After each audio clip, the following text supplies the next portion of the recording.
Good morning dear aspirants, कैसे हो आप सब। जैसे कि हमने हिमाचल प्रदेश जीके स्टार्ट किया और उसमें हम जियोग्राफी और हिस्ट्री कर रहे हैं ईच डिस्ट्रिक्ट की। तो हमने चंबा और कांगड़ा कंप्लीट कर लिया है। अब हम ऊना डिस्ट्रिक्ट की हिस्ट्री और जियोग्राफी को पढ़ेंगे। तो ऊना तो ऊना अधिकतर ऊना का जो पार्ट है वो कहाँ किसके अंतर्गत आता है। तो अधिकतर ऊना का पार्ट जसवां रियासत के अंतर्गत आता है। ठीक है। तो ऊना जो है जसवां इन रियासत के नाम से ही जाना जाता है। ठीक है ना। तो ऊना को जसवां रियासत भी कहते हैं। अब ये जसवां रियासत या ऊना की स्थापना किसने की थी। तो 1170 ईस्वी में पूर्व चंद ने की थी। ठीक है ना। और पूर्व चंद जो थे वो कांगड़ा के कटोच वंश के राजा थे। ठीक है ना। तो जसवां रियासत की स्थापना किसने की थी 1170 में पूर्व चंद ने की थी। पूर्व चंद के टाइम जसवां रियासत की राजधानी क्या थी, राजपुरा। अब ऊना जिला जो है ना वो कांगड़ा रियासत का हिस्सा था। ठीक है ना। क्योंकि देखो कांगड़ा रियासत जो है वो 2 पार्ट में डिवाइड थी, जसवां रियासत और कुटलैहड़ रियासत। ठीक है। जसवां रियासत में 27 राजाओं ने शासन किया। अब जसवां रियासत कांगड़ा रियासत की सबसे पहले अलग होने वाली रियासत थी और कुटलैहड़ रियासत जो है कांगड़ा रियासत की सबसे छोटी रियासत थी on the basis of area. ठीक है। जसवां रियासत कांगड़ा रियासत से सबसे पहले अलग होने वाली रियासत थी और कुटलैहड़ रियासत जो है वो कांगड़ा रियासत की सबसे छोटी रियासत थी क्षेत्रफल के आधार पर। नेक्स्ट राजा है राजा गोविंद चंद। ठीक है। अब राजा गोविंद चंद के जो पोते थे ना अनिरुद्ध चंद, उसने जो है मुगलों के विरुद्ध जो है 2 बार विद्रोह किया। ठीक है। अब राजा गोविंद चंद जो थे वो अकबर के समकालीन थे। तो अकबर के कॉन्टेम्पररी ऊना के कौन से राजा थे, राजा गोविंद चंद। गोविंद चंद के शासन काल में जसवां रियासत मुगलों के अधीन आ गई। ठीक है। किसके शासन काल में जसवां रियासत मुगलों के अधीन आ गई, गोविंद चंद के शासन काल में जसवां रियासत जो है वो मुगलों के अधीन आ गई। राजा उमेद चंद, ऊना के नेक्स्ट राजा उमेद चंद, कांगड़ा के राजा संसार चंद के अधीन आ गई जसवां रियासत। तो जब राजा गोविंद चंद का शासन था तो ऊना रियासत जो है जसवां रियासत अकबर के अधीन थी। और जब राजा उमेद चंद का शासन काल आया तो जो जसवां रियासत है वो संसार चंद के अधीन हो गई। ठीक है। अब 1804 में जो उमेद चंद है इन्होंने गोरखों का साथ दिया। उमेद चंद ने भाई गोरखों को बोला कि ऐसे ऐसे हमारी रियासत संसार चंद के अधीन है तो वो संसार चंद से छुड़ा दीजिए। तो उमेद ने जो है वो 1804 में गोरखों का साथ दिया संसार चंद के विरुद्ध। आगे है 1815। तो पंजाब के राजा रणजीत सिंह ने सियालकोट पहाड़ी में सभी पहाड़ी राजाओं को बुलाया। 1815 में जो पंजाब के राजा थे रणजीत सिंह ने, इन्होंने ना सभी पहाड़ी राजाओं को इनवाइट किया। किस पहाड़ी में, सियालकोट पहाड़ी में। लेकिन जसवां और नूरपुर के राजा नहीं गए। रणजीत सिंह ने सभी पहाड़ी राजाओं को बुलाया था सियालकोट पहाड़ी में, लेकिन ना तो नूरपुर के राजा गए और ना ही जसवां के राजा गए। ओके। अब क्या हुआ, दोनों राज्यों को, अब जसवां राज्य और नूरपुर राज्यों को भारी जुर्माना देने की सजा हुई। जसवां रियासत जुर्माना देने में असमर्थ थी तो ये रियासत जो है रणजीत सिंह के अंडर में आ गई। ठीक है। अब क्या हुआ, 1848 में उमेद चंद ने अंग्रेजों के विरुद्ध विद्रोह किया। तो इसमें अब उमेद चंद ने अंग्रेजों के विरुद्ध विद्रोह किया तो इसने उमेद चंद जी ने ना सिखों का साथ दिया। ठीक है। फिर क्या हुआ कि उमेद चंद जी को अल्मेड़ा जेल डाल दिया गया और जहां पे उसकी मृत्यु हो गई। ठीक है। ओके। आगे जसवां रियासत ना, अब क्या हुआ, जसवां रियासत अब अंग्रेजों के अंडर आ गई। ठीक है ना। अब जसवां रियासत का अंतिम राजा कौन था? तो राजा लक्ष्मण सिंह जो है वो जसवां रियासत का अंतिम राजा था। ठीक है, ओके। तो आगे कुटलैड़ रियासत जो है वो कांगड़ा की सबसे छोटी रियासत थी। कुटलैड़ रियासत को चौकी कुटलैड़ रियासत के नाम से जाना जाता है। कुटलैड़ रियासत की स्थापना किसने की थी? कुटलैड़ रियासत की स्थापना जसपाल नामक ब्राह्मण ने की थी। कुटलैड़ रियासत की स्थापना जसपाल नामक ब्राह्मण ने की थी। ठीक है, कुटलैड़ रियासत की राजधानी कौन सी थी? कोट कहलूर। ठीक है, अब क्या हुआ? 1758 में घमंड चंद ने क्या बोला था? कुटलैड़ रियासत की स्थापना जसपाल नामक ब्राह्मण ने की थी। अब 1758 में क्या हुआ कि घमंड चंद ने कुटलैड़ रियासत के उत्तरी क्षेत्र चौकी पर कब्जा किया। 1757 में घमंड चंद थे, उन्होंने कुटलैड़ रियासत का जो उत्तरी क्षेत्र है ना, ये जो कुटलैड़ रियासत का उत्तरी क्षेत्र है ना, वहाँ पे चौकी या वहाँ पे घमंड चंद ने कब्जा किया। 1786 में कांगड़ा के राजा संसार चंद ने पूरे ही कुटलैड़ पर कब्जा कर लिया और फिर जो है गोरखाओं ने संसार चंद से कुटलैड़ रियासत को आज़ाद कर दिया। ठीक है ना, तो घमंड चंद ने कुटलैड़ के उत्तरी एरिया में कब्जा किया जिसे चौकी कहते हैं, और संसार चंद ने पूरे कुटलैड़ पे कब्जा कर लिया। फिर संसार चंद से गोरखाओं ने कुटलैड़ रियासत को आज़ाद किया।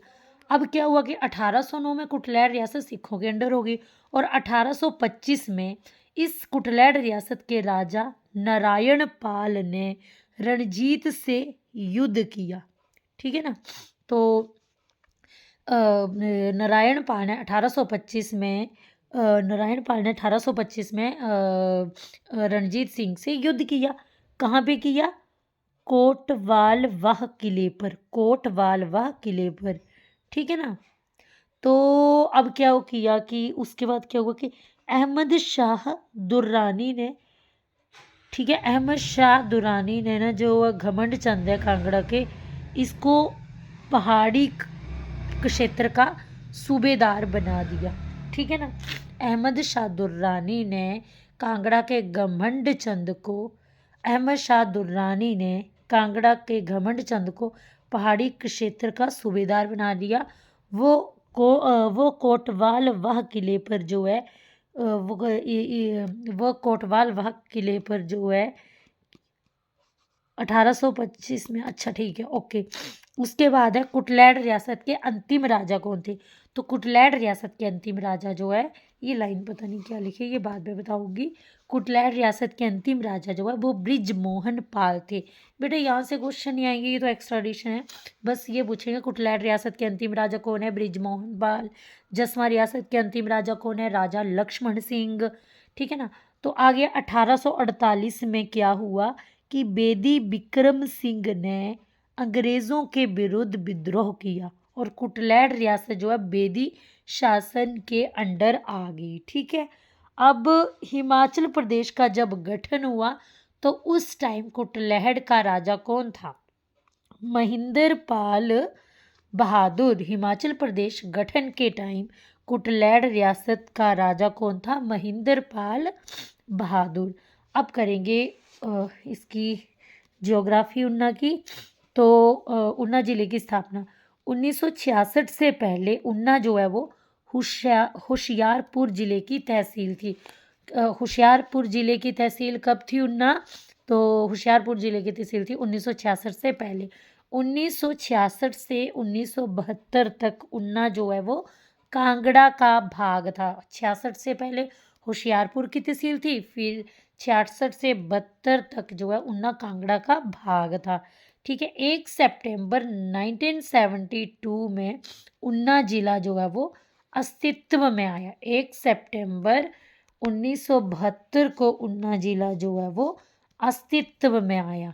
ठीक है, अब ऊना की 5 तहसीलें हैं। 1 सितंबर 1972 को ऊना जिला अस्तित्व में आया। फिर ऊना की 5 तहसीलें ऊना, अंब, बंगाणा, हरोली, घनारी उन्ना उन्ना अंब बंगाणा हरोली गनारी, उन्ना अंब बंगाणा हरोली गनारी। अब उपमंडल, उन्ना के 5 उपमंडल है, उन्ना अंब बंगाणा हरोली। यहाँ पे घनारी नहीं होगा, यहाँ पे गगरेट होगा उपमंडल में। ठीक है। अब उप तहसीलें, उन्ना की 7 उप तहसीलें हैं। ठीक है ना। तहसीलें 5 है, उपमंडल 5 है। तहसीलें भी 5 है, उपमंडल भी 5 है, और उप तहसीलें कितनी है? 7। भरवाई, इसपुर, जोल, दुलेड़, बीहस कलां। ठीक है। फिर महतपुर, बसदेड़ा, गगरेट, कड़ो। ठीक है ना। क्या क्या है? भरवाई, इसपुर, जोल, दुलेहड़। भरवाई, इसपुर, जोल, दुलेहड़, बिहरू कलां, महतपुर, बसदेड़ा, गगरेट, कड़ो। महतपुर, बसदेड़ा, गगरेट, कलो, ये उन्ना की 7 उप तहसीलें हैं।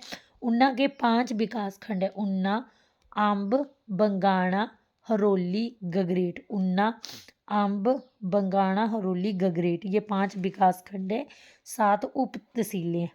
कुटलैहड़ रियासत के किस राजा ने सिखों को कोटवाल वह किले से निकाल भगाया? तो बेटा कुटलैहड़ रियासत के किस राजा ने, कुटलैहड़ रियासत के जो मैंने बताया था ना कि 1825 में क्या हुआ कि कुटलैहड़ रियासत के राजा नारायण पाल ने सिखों के राजा रणजीत सिंह से युद्ध किया कोटवाल वह किले पर। ठीक है। तो किसने किया था? नारायण पाल ने किया था, कुटलैहड़ रियासत के राजा ने। तो इस तरह से क्वेश्चन आएगा। उन्ना का गठन पूर्ण रूप से 1972 में हुआ। जसवां रियासत पर कितने राजाओं का शासक था? तो जसवां रियासत पर 27 राजाओं का शासन था। आगे है 1967 में उन्ना तहसील किस जिले का भाग था? तो 1967 में उन्ना जो है वो कांगड़ा का भाग था। ठीक है। बंगाणा उपमंडल उन्ना में है।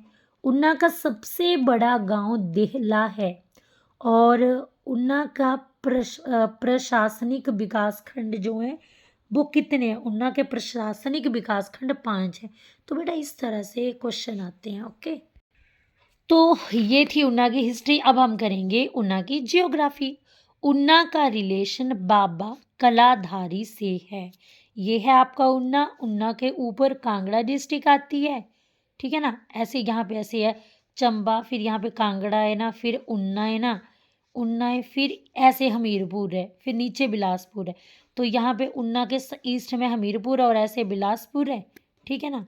और ये देख सकते हो चंबा है, कांगड़ा है, उन्ना, हमीरपुर है, ये बिलासपुर है, उन्ना के वेस्ट में पंजाब है। ठीक है ना। तो जिले के रूप में उन्ना का गठन 1972 में हुआ। उन्ना का क्षेत्रफल कितना है? ये 1540 वर्ग किलोमीटर एरिया तक एक्सटेंड है, फैली हुई है उन्ना जो है। उन्ना का जिला मुख्यालय उन्ना है। सेक्स रेशो कितनी है? 976 है। शिशु लिंग अनुपात कितना है उन्ना का? उन्ना की सेक्स रेशो जो है 976 है। और उन्ना का शिशु लिंग अनुपात 875 है। साक्षरता दर 86.5% है। तो उन्ना डिस्ट्रिक्ट जो है शिवालिक हिल के फुट में है। ठीक है। उन्ना डिस्ट्रिक्ट जो है वो शिवालिक हिल के फुट में है। ठीक है ना। तो उन्ना की पर्वत श्रृंखलाएं, ये है आपका उन्ना। तो कियारदा दून पहाड़ी देख सकते हो। ये कियारदा दून पहाड़ी जो है ये पंजाब और उन्ना को अलग करती है। कियारदा दून पहाड़ियाँ जो है वो पंजाब और उन्ना को अलग करती हैं। सवां नदी जो है उन्ना की, ये दुख का दरिया भी बोलते हैं इसे। जसवां धार, तो उन्ना की जो जसवां धार है इसका दूसरा नाम है चिंतपूर्णी धार। ठीक है। तो जसवां धार को चिंतपूर्णी धार भी कहते हैं, और जसवां धार को हमीरपुर में 16 सिंगी धार कहते हैं। अब नेक्स्ट है भारवेन। बेटा इसको भरवाई बोलते हैं, बट बुक में भारवेन ही मेंशन किया तो आप भारवेन ही कर लो। तो उन्ना की सबसे ऊंची चोटी जो है वो भरवाई यानी कि भारवेन है। जसवां धार जो है वो उन्ना और कांगड़ा के बीच बॉर्डर बनाती है। ठीक है। जो आपकी जसवां धार है वो उन्ना और कांगड़ा के बीच सीमा बनाती। तो मैंने क्या बोला? जसवां धार जो है वो उन्ना और कांगड़ा के बीच सीमा बनाती है। नदियाँ, ब्यास और सतलुज के बीच ऊना जिला बसा हुआ है। ठीक है ना, आपको पता है कांगड़ा इधर है, ऊना इधर है, तो ये ऊना इधर है, तो ऐसे कांगड़ा की ब्यास नदी और ऊना में जो सतलुज नदी है, ये ऐसे सतलुज नदी जो है बिलासपुर की, तो ब्यास और सतलुज के बीच जो है वो ऊना बसा हुआ है। ऊना की प्रमुख नदी कौन सी है? स्वां नदी है। ठीक है ना। अब ये जसवां घाटी, अब स्वां नदी जो है ये जसवां घाटी से बहती हुई आनंदपुर के पास सतलुज में मिलती है।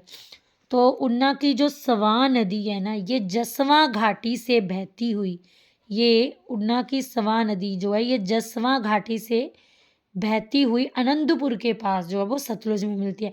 तो ऊना की जो स्वां नदी है वो सतलुज के पास कैसे मिलती है? तो ऊना की स्वां नदी जो है जसवां घाटी से फ्लो करती हुई आनंदपुर के पास सतलुज में मिल जाती है। स्वां नदी जो है ऊना को दो भागों में बांटती है। ठीक है। अब स्वां नदी ऊना को दो भागों में बांटी है। घाटियां कौन सी है? स्वां घाटी है ऊना की। मंदिर चिंतपूर्णी, बाबा बड़बाग सिंह जो कि मैडी में है, जोगी बंगा जो कि बोल गांव में है।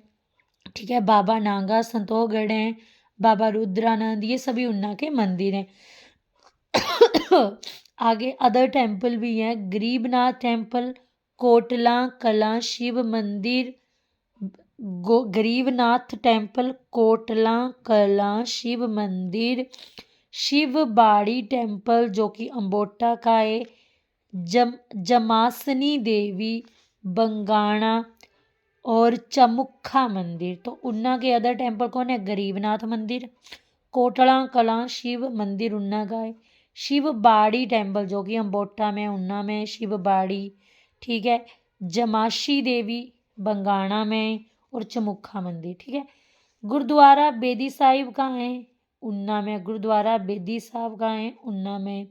गुरुद्वारा श्री गुरु पलाहा साहिब बाथू में है। गुरुद्वारा बेदी साहिब ऊना में है। गुरुद्वारा श्री गुरु पलाहो साहिब, गुरुद्वारा श्री गुरु पलाहो साहिब, ठीक है, बेदी साहिब ऊना में, गुरु पलाहा साहिब कहाँ है? बाथू में है। ठीक है ना। बेदी साहिब ऊना में और गुरु पलाहा साहिब बाथू में है। अब कुटलैड महल कहाँ है? आंब में है। कुटलैड महल कहाँ है? आंब में। किला वेद कहाँ है? ऊना में। 16 सिंगी किला कहाँ है? बंगाणा में। 16 सिंगी किला कहाँ है? बंगाणा में। कुटलैड महल आंब में है, 16 सिंगी किला कहाँ है? बंगाणा में। किला बेद कहाँ है? ऊना में। त्योहार मेले, पिपलू मेला कब मनाया जाता है ऊना का? मई जून में। चिंतपूर्णी मेला, चिंतपूर्णी जो है सती माता के जहाँ चरण गिरे थे तो वो चिंतपूर्णी। बड़वाग सिंह मेला जून मंथ में लगता है। पंचगोत्रा मेला बभौर साहिब ऊना में। पंचगोत्रा मेला बभौर साहिब ऊना में। पीर निगाह बशोली में लगता है। अब देखते हैं अदर इंपॉर्टेंट क्वेश्चन के कैसे क्वेश्चन आते हैं। स्त्रियों द्वारा पहनी जाने वाली सलवार को स्थानीय भाषा में क्या बोलते हैं? सूथन। पुत्र के पैदा होने पर गाए जाने वाले लोकगीत को ये क्या कहते हैं? रण झुंझने कहते हैं, मतलब बड़ा होकर युद्ध में विजय प्राप्त करेगा। तो इसी के साथ हमारा ऊना डिस्ट्रिक्ट की हिस्ट्री और जियोग्राफी कंप्लीट होती है। अगर आपको मेरी वीडियो पसंद आए तो please do subscribe my channel and share with your friends and give a million of like. Bye bye. Have a nice day.